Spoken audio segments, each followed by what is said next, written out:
Wakil Ketua DPR RI Sufmi Dasko Ahmad mempersilahkan masyarakat untuk menyuarakan aspirasinya ke DPR asal tertib. Dasko bilang apa yang disampaikan massa akan menjadi bahan introspeksi bagi DPR.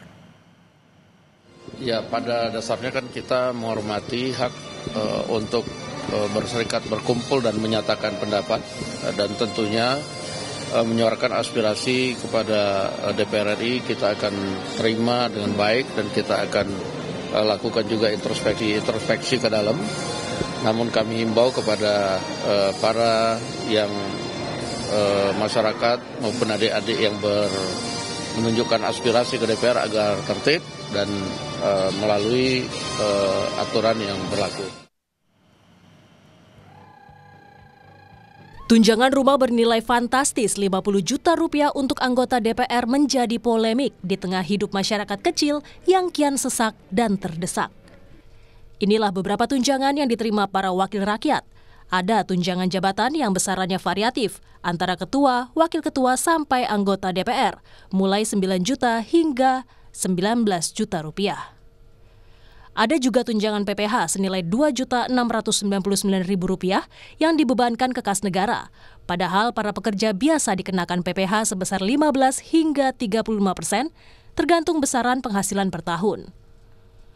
Selanjutnya ada tunjangan komunikasi mulai dari 15 hingga 16 juta rupiah. Ada pula bantuan listrik dan telepon senilai Rp7.700.000. Dan tunjangan perumahan yang paling memantik kemarahan publik karena sebesar Rp50 juta. Namun belakangan Wakil Ketua DPR RI Adis Kadir menyatakan tidak ada kenaikan gaji melainkan hanya beberapa tunjangan seperti tunjangan rumah yang sudah dianggarkan sejak tahun lalu. Seperti saya sampaikan, tunjangan beras itu tidak ada kenaikan sejak tahun 2010, itu sebesar 200.000 kurang lebih per bulan. Jadi itu saja yang ingin saya klarifikasi. Jadi saya sampaikan tidak ada kenaikan gaji. Yang ada memang hanya tunjangan perumahan yang sudah dianggarkan sejak tahun lalu. Itu karena rumah dialihfungsikan oleh Sekretariat Negara. Melimpahnya pendapatan anggota DPR bak memperlebar jurang pemisah dengan potret masyarakat yang masih serba kekurangan. Contohnya satu keluarga di Kabupaten Sragen, Jawa Tengah yang terpaksa hidup di rumah tanpa atap selama 2 tahun terakhir. Dari 3 ruangan yang ada, hanya 1 yang masih layak digunakan. Mereka pun terbelit kesulitan untuk mencukupi kebutuhan sehari-hari. Kalau hujan gimana, Bu? Kalau nggak hujan biasa, kita nggak ngungsi. Kalau hujan angin gitu, paksa kita ngungsi. Ke tempat? Adiknya. Adik ya. Karena tempat kakak ya, adiknya itu. Bu, dengan tanpa jendela dan pintu ini apakah tidak kedinginan, Bu, kalau malam? Ya, dingin sekali. Ya mau nggak mau gimana lagi, paling Pak tutup gorden saja, agak rapat saja. Untuk masak gimana, Bu? Ya dari kayu udah. Kadang kalau uang ya ada uang 50 buat apa?